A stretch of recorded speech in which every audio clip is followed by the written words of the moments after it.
Good afternoon. President Bongbong Marcos is currently in Jakarta, Indonesia for the 43rd Association of Southeast Asian Nations Summit, where he says peace remains a distant reality in the South China Sea. For the details, Jean Mangalos is reporting live from Jakarta, Indonesia. Jean? Zach, President Bongbong Marcos lamented that the ASEAN's dream of having a peaceful and prosperous South China Sea remains a distant reality. Marcos said that the Philippines does not seek conflict, but leaders are expected to defend its sovereignty.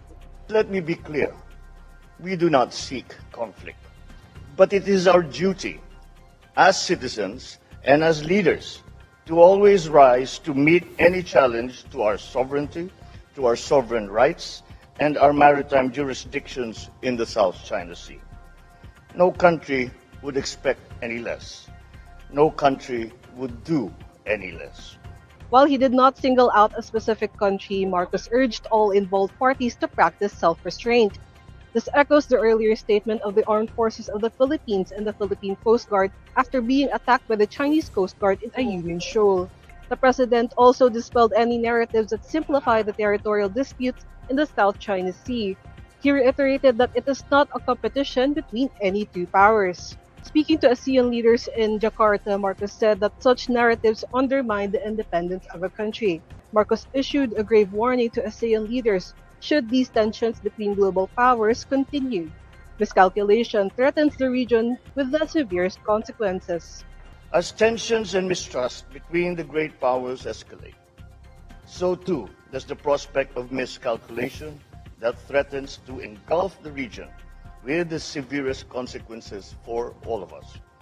It is imperative that we leverage the ASEAN regional architecture to serve as a diplomatic bridge that promises mutual understanding, strategic trust, and peaceful settlement of disputes.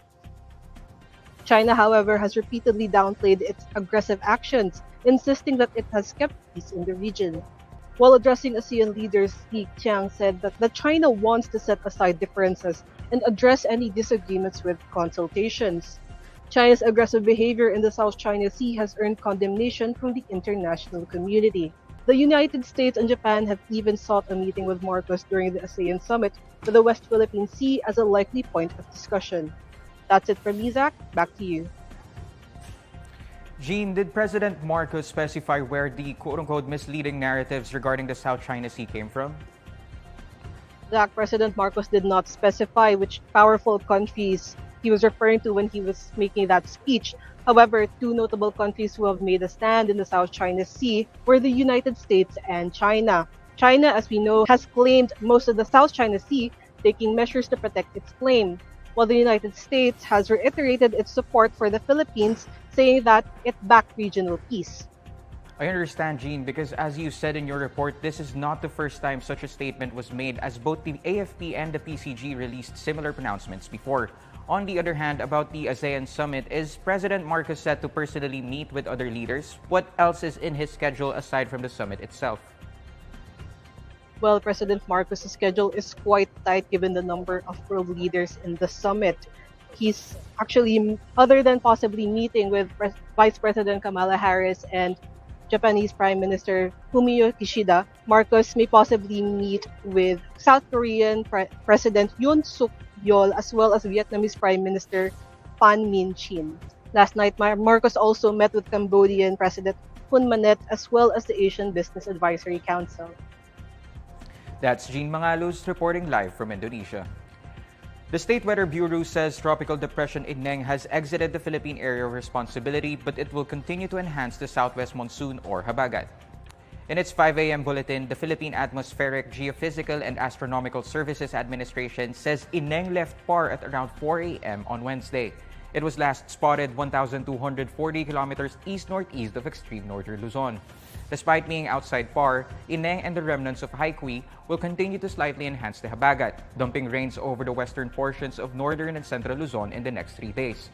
The habagat will also likely cause gusty conditions over the coastal and upland or mountainous areas of Batanes and Ilocos provinces. Pag-asa says, however, that improved weather conditions are expected over Metro Manila and other parts of Luzon. State meteorologists say there are currently no tropical cyclones or low-pressure areas being monitored within PAR, adding that there is little chance of cyclones developing until the end of this week. Movie and Television Review and Classification Board Chair Lala Sotto dismisses accusations of unfair treatment to its Showtime following the regulatory board's decision to suspend the noontime show.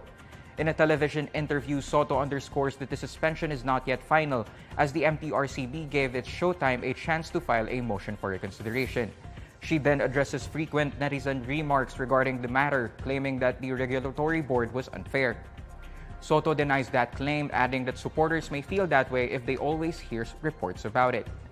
She also stresses that its Showtime violations are not the fault of the MTRCB.